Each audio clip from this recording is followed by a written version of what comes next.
The story begins with humanity on the brink of total destruction. The evil god Wind Drake suddenly appeared leading a countless horde of monsters. Chaos and death fell upon this land. The monsters ran to fight with weapons at the ready. The earth shook under their feet. However, there was still hope for the people. 5 of the strongest magicians challenged the evil god. The main character Setsuna directed magic from his hand into many monsters. Evil monsters of different races rushed towards the magicians. One of them commanded the others to get ready. The enraged magicians directed all their power towards the monsters. Setsuna put his hand forward and angrily called out to the evil god Wind Drake. He approached him and heard that this was where his end would come. The magician began his chant for everyone to unite the 6 magical attributes and attack at the same time. A powerful explosion of the elements was directed towards the god Wind Drake. One of the magicians ordered to help their leader Setsuna. All the magicians simultaneously pierced the god Wind Drake with their beams. The magicians, with beads of sweat on their surprised faces, wondered if they succeeded. A cloud of smoke covered the ground around from which a living god was visible. He rose up menacingly, looking at the magicians, who thought with surprise that this was impossible. One of them says that this is not the end, ordering to attack more powerfully. Setsuna asks his comrades to wait, saying that they need to take a closer look. All the magicians again directed their beams towards Wind Drake, who stepped back a little and did not get hit. Setsuna thought, did he dispel the magic? The formidable Wind Drake, turning to the magicians, asks, is this all that they people are capable of? Looking at the mages standing in fighting stances, God says that they are pathetic insects that should just rot in his garden because they are pathetic, stupid creatures. One of the mages with a frightened face said that it cannot be that their magic does not work on him. Her partner asks Setsuna what he will order them to do. He, with an irritated face, cries out that this cannot be, thinking that there must be something that they can still oppose him. One of the mages is thrown aside by the blow. The rest of them look at him in horror. They are surrounded by a horde of many monsters. The mages, seeing this, stood in fighting stances ready to fight back. One of the mages, turning to Setsuna, says that she is running out of mana. She asks him for help being captured by a monster, while the second asks the snake attacking her not to come closer. A moment later, the girl is swallowed by a snake-like monster from whose mouth only her legs are sticking out. Setsuna, looking at this in horror, orders the monsters to stop extracting magic from his hands with all his strength. Sneaking up from behind, God swings towards him with the intention of striking. Bloody Setsuna falls to the ground. As Setsuna lay on the ground, he looked at the world around him. His destruction seemed inevitable, and he wondered if humanity had already lost. Vidra sneered, declaring that all their struggles were in vain, yet Setsuna refused to accept it was over.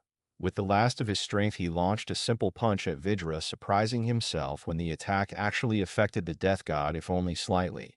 He was shocked to see that such a low-level close combat punch had worked on the death god and that not even the death god could disintegrate it. But it was too late.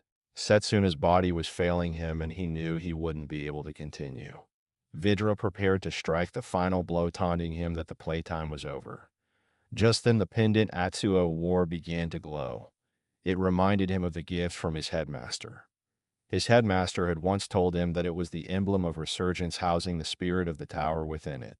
The pendant would give him a chance to undo a past regret, should he ever have won. Setsuna thought for a moment. He had never regretted anything in his life, so he wasn't sure he'd ever need it. His headmaster, reading his thoughts, had simply smiled and said, as expected of the academy's top graduate, "But remember, there may come a time when you will need this." Setsuna stopped, reminded by his thoughts that his only regret was not taking the path of close combat magic that day. The next time he swore he would surely defeat Vidra. Suddenly, he found himself back in a familiar classroom where he had been sleeping.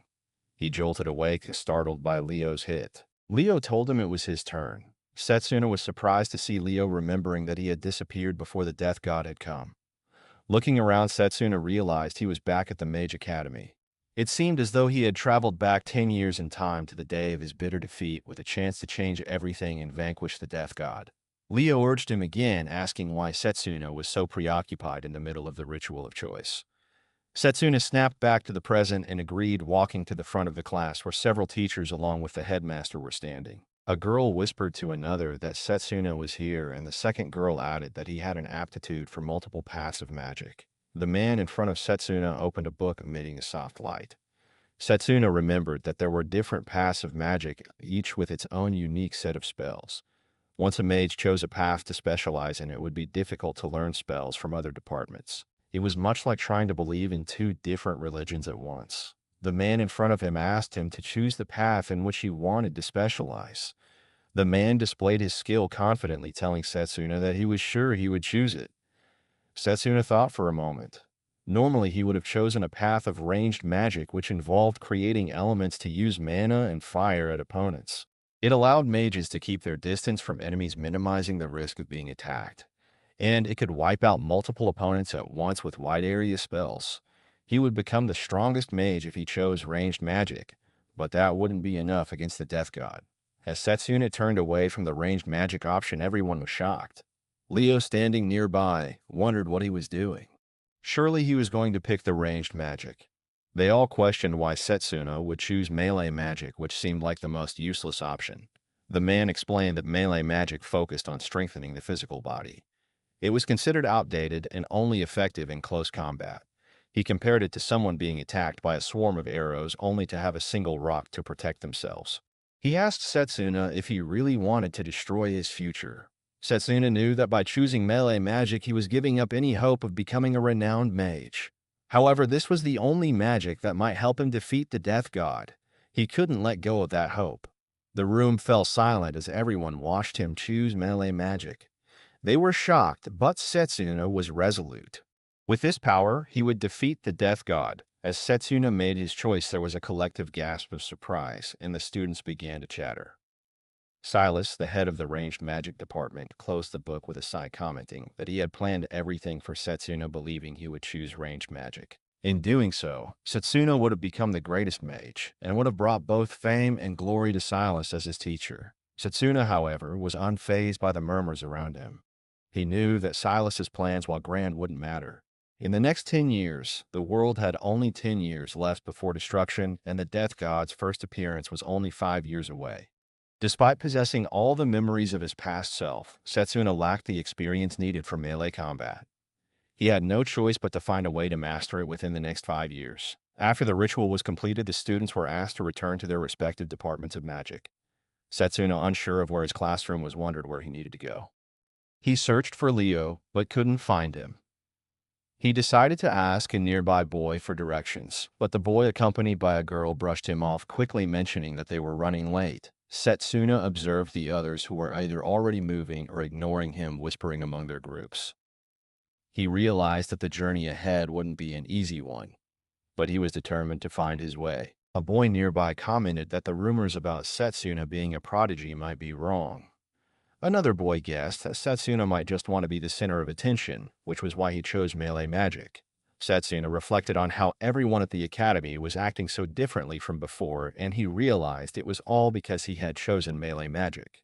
He decided to check the map, remembering that there was a map of the academy in the central garden. As he walked toward it, he heard someone casting a fireball and quickly realized it was a battle dot. A girl was defending herself from the attack, dousing the fireball with ease. She then confronted a boy, demanding that he hand over the item her mother had given her. 3 boys were bullying her, with the largest one holding a bracelet. He smugly claimed it was an artifact that contained mana. The second boy sneered, saying it was a waste to give it to a commoner like her, and that they would make better use of it. Setsuna quickly understood that the girl was from the melee magic department, and she was fighting against 3 students from the ranged magic department. The leader of the bullies raised his hand mockingly and told the girl that if she wanted the bracelet back, she'd have to take it from them using her useless melee magic. He then attacked her again with multiple fireballs. The girl responded by activating her physical boost, a core ability of melee magic, which enhanced her physical abilities. While an enhanced body could help her evade attacks, it would be useless if the opponent was out of range. Undeterred, she then summoned the power saved up by her mother for years to get her the bracelet. She asked them if they really expected her to just hand over such a precious item without a fight. She formed a mana blade, and Setsuna immediately recognized what it was. However, he doubted it would be enough to fight back against the three of them.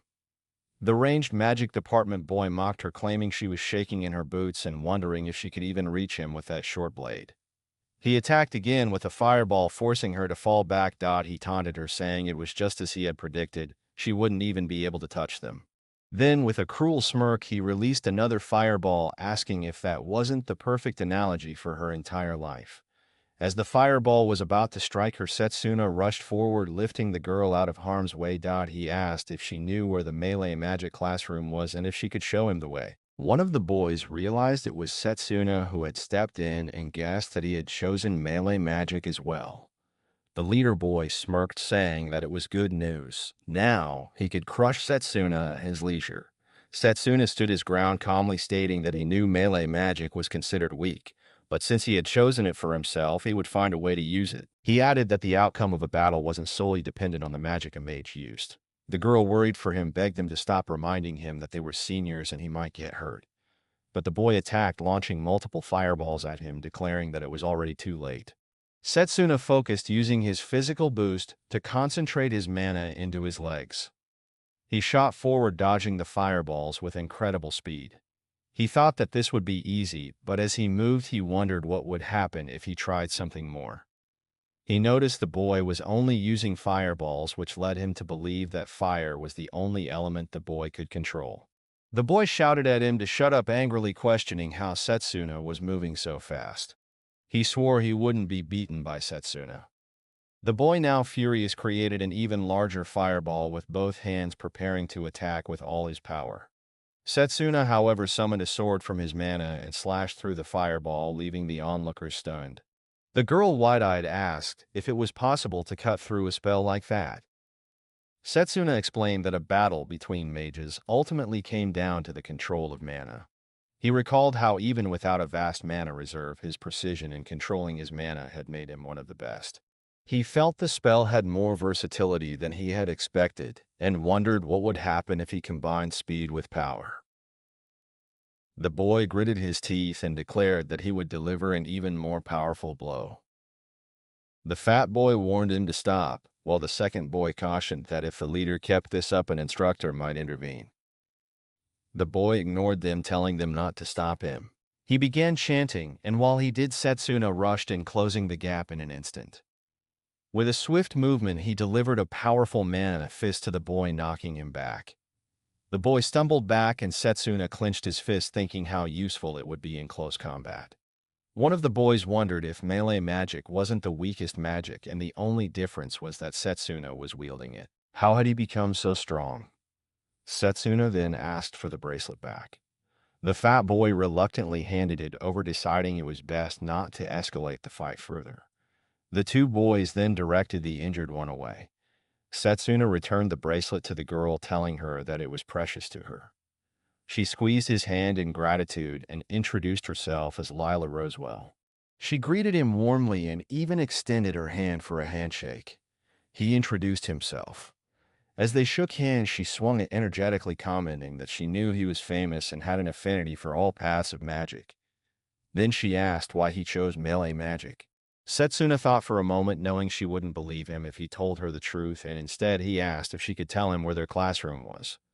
Layla wondered if the orientation for new students had already started. They both dashed off toward the location, and Setsuna felt something unfair about it. As a grant, Layla asked if he could teach her the mana blade he used earlier. Setsuna explained that he simply applied his ability to control magic to the technique. He thought that it should be possible to create various combat methods by applying this control in different ways. Since magic disintegration didn't seem to affect that technique, once he honed his skills in melee magic, he should be able to face the Death God. He also had another goal: to prepare for the inevitable invasion of the Death God. His thoughts wandered back to the past, to a moment when he was having tea with the headmaster. The headmaster had removed his gloves to reveal two advanced schools of magic, which shocked Setsuna. He learned that the symbol on the headmaster's right hand represented summon magic, but there was also a mysterious symbol on his left hand that Setsuna had never seen before. As Setsuna was about to ask about it, the headmaster replied that he would explain later in due time and that he trusted Setsuna with the secret. But Setsuna never got to learn the truth. The headmaster was assassinated shortly after the Death God's arrival. The culprit was the Death God himself, who had feared the headmaster's abilities. Setsuna believed that if he could uncover the secret of the second path of magic, it might give him the power to change the fate of the world. Layla led him toward a building, saying they had reached their destination. Setsuna pondered how he could catch the headmaster's attention with his melee magic. The instructor was frustratingly critical even though Setsuna hadn't been late. However, showing up with a girl seemed to have made things worse.